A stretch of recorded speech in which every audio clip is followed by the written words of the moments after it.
There was shock on the face of Troy Taylor when a jury found him guilty of murder.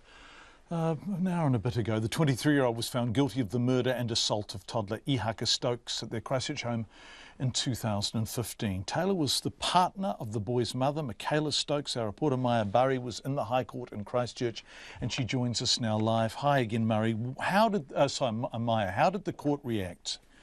Yeah, John, you're right in saying when Troy Taylor looked shocked as he stood in the dock as the jury read this verdict, finding him guilty of murder and assaulting Ihaka Stokes, Ihaka Stokes' son.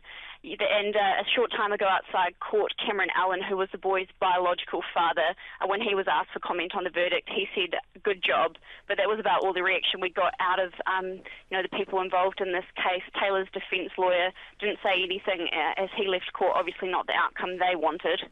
No. Did Ihaka's mother, Michaela, react afterwards?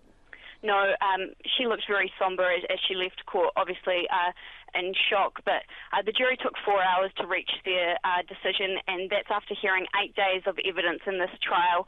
A whole lot of evidence was put before the jury. They heard Mr. Taylor accuse Ms. Stokes of being the one who was responsible for Ihaka's death.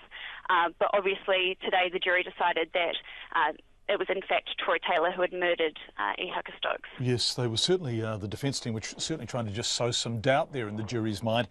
What did the defence team say about it afterwards? They didn't have much to say at all, John. Obviously, their whole case was stacked around pointing the finger towards Ms. Stokes. They alleged that she was the one who was alone in the house for 3.5 hours on the day Ihaka died with the boy. That they pointed the finger at her, but today the jury decided they weren't convinced, and that it was in fact Troy Taylor who was responsible for the boy's death. Maja Burry, who was at the High Court in Christchurch and was there when those two guilty verdicts were delivered. Thank you so much, Maja.